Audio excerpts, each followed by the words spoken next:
साथियों नमस्कार।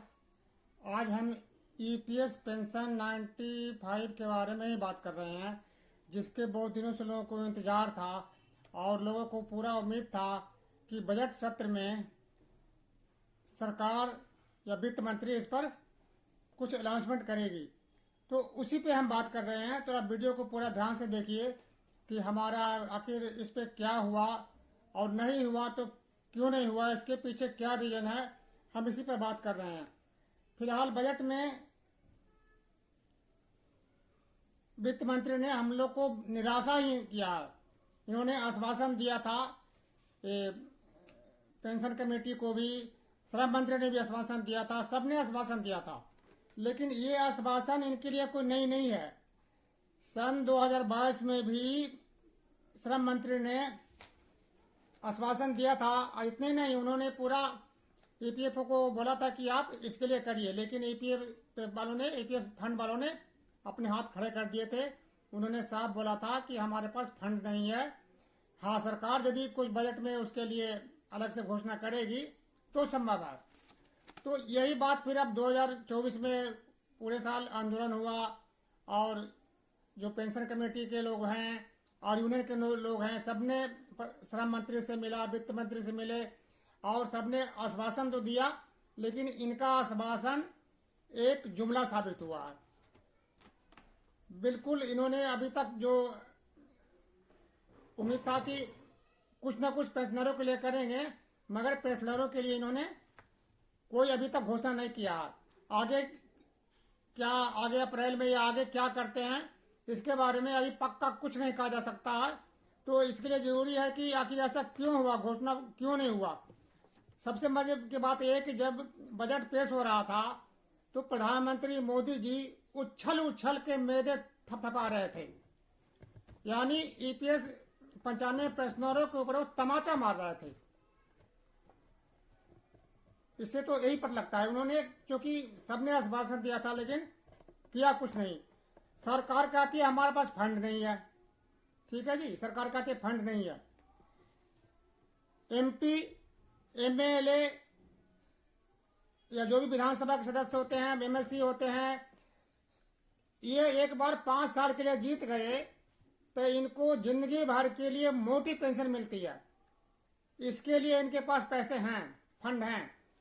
यही नहीं, इनको जब जरूरत होता है प्रस्ताव पास करके अपना फंड और वेतन बढ़ा लेते हैं। मगर जो जिंदगी भर देश की सेवा की है, जो भी कामगार हैं, जो कहीं न कहीं कंपनियों में जो काम किए हैं, तो वो देश की सेवा ही तो करते हैं। कोई ट्रैक्टर बना रहा है तो कोई उसके पार्ट बना रहे हैं, तो कोई कुछ बना रहा है, तो उनके वो जो ट्रैक्टर हैं, जो सारे के सारे, चाहे कोई रेलगाड़ी के वर्कशॉप में पार्ट पुर्जे बना रहे हैं, उन्होंने अपने पैसे कटवाए हैं।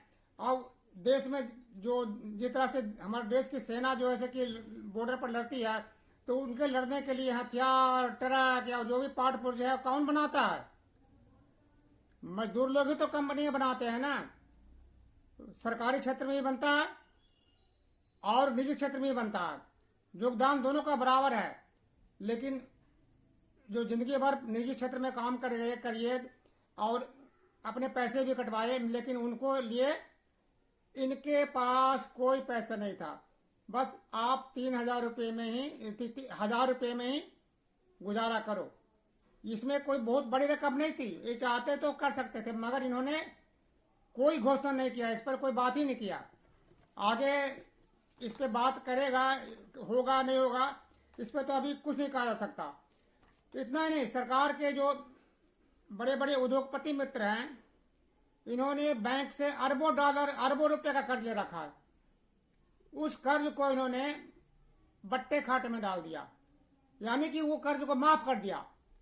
वो अरबों रुपए जितने थे उतने में तो इससे कई गुना पेंशन बढ़ जाता, लेकिन उनके लिए पैसे हैं। लेकिन आम मजदूर वर्ग, कामगार वर्ग जो जिंदगी भर अपना पूरा देश सेवा में जिंदगी खपा दिया, उसके लिए सरकार के पास पैसे नहीं है। अभी तक तो जो बजट में घोषणा हुआ है उससे यही पता लगा है कि अभी तक ईपीएस 95 बारह के लिए इन्होंने कोई घोषणा नहीं किया है। आगे क्या होगा नहीं होगा ये तो आगे की बात है, जैसा भी होगा आपको बताया जाएगा। मगर फिलहाल तो यही है, ये सरकार है हमारे विदेशों में जो से कि यही सरकार है जो कहती है कि अरबों रुपये जो से कि विदेशों में काला धन के रूप में पड़े हुए हैं, और सरकार कहती थी कि काला धन हम लाएंगे और लोगों को 15-15 लाख रुपए मिलेंगे। मगर काला धन लाने की बात तो दूर रही, जिसके काले धन जमा है विदेशों में उनकी नाम बताने को भी सरकार राजी नहीं है। तो ऐसी स्थिति में आप इन सरकार से आप क्या उम्मीद करेंगे? पेंशनर जो कितनी मुश्किल से अपना जिंदगी गुजारा कर रहे हैं, लोग हजार रुपए में ये जो यदि ये 3,000 पेंशन भी करते हैं तो 3,000 पेंशन में इनको बहुत ज्यादा बोझ नहीं पड़ता। क्यों कि बहुत से बड़ी संख्या में लोग हैं जो जिनका पहले ही 3,000 और 4,000 से ऊपर पेंशन मिल रहा है। तो ये बात हो रही थी मिनिमम पेंशन की, तो मिनिमम पेंशन का फायदा उन्हीं को होता जिनको 1,000 रुपया या उससे कम है।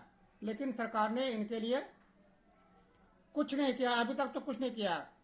फिर हमारे इसका बहुत बड़ा कारण एक और भी है कि हमारे जो अब चूंकि हम लोग सब बिखरे हुए हैं, हम लोग एकजुट है नहीं, कोई कहीं कंपनी में काम करते नहीं है, एकजुटता है नहीं। और हमारे जो पेंशन कमेटी के जो लोग जो रावत जी वगैरह लड़ रहे थे, तो इन्होंने इनके वजह से कुछ उम्मीद बनी थी, कुछ उन्हें के जो नेता लोग हैं वो भी हमारे लिए डिमांड रखा था।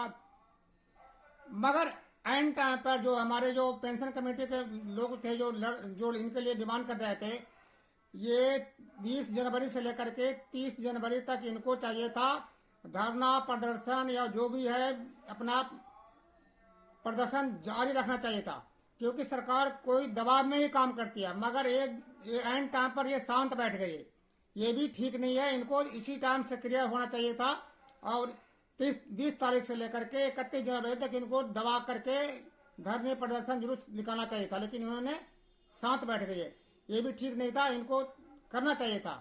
कर जो भी है, हमें निराश होने की जरूरत नहीं है, संभव है इसके लिए लड़ाई जारी रहेगा और इसके लिए आज न कल तो इनको करेगी। लेकिन अभी जो उम्मीद था उम्मीद पर पानी फिर गया है। आगे जो भी होगा वो भविष्य में क्या होगा कुछ नहीं कह सकते। तब तक कितने लोग पेंशन के इजहार करते करते शायद ऊपर चले जाएं, लेकिन ये हम सब देख रहे हैं, हमारे लोग देख रहे हैं, हम सब आपस में देख रहे हैं, लेकिन सरकार को ये चीज़ दिखाई नहीं देती है। अब आपकी सरकार है, आप कहते हैं कि भाई आप हम इसके बारे में कुछ नहीं कर सकते। इसी पर आप विचार करिए कि ये सरकार कितनी अच्छी है, आपके लिए क्या काम कर रही है। आपके लिए काम कर रही है बड़े बड़े उद्योगपतियों के लिए, या जो अमीर है उन्हीं को अमीर बना रही है। गरीब को तो इनको कोई सूद ही नहीं देने वाला है। उनका तो आधा था सिर्फ वोट लेने के लिए 1,000-2,000 रुपये रिश्वत के रूप में कोई ना कोई घोषणा कर दो, लेकिन पेंशनरों की इन्होंने कुछ नहीं किया। फिर भी दोस्तों कोई नई अपडेट आएगी तो आपको हम बताएंगे। यदि आप वीडियो को पहली बार देख रहे हैं तो इसको सब्सक्राइब कर दीजिए और लाइक कर दीजिए और वीडियो को आगे बढ़ाइए। जैसे भी कोई नई व्यू आएगा आपको हम निश्चित ही बताएंगे। दोस्तों जय हिंद।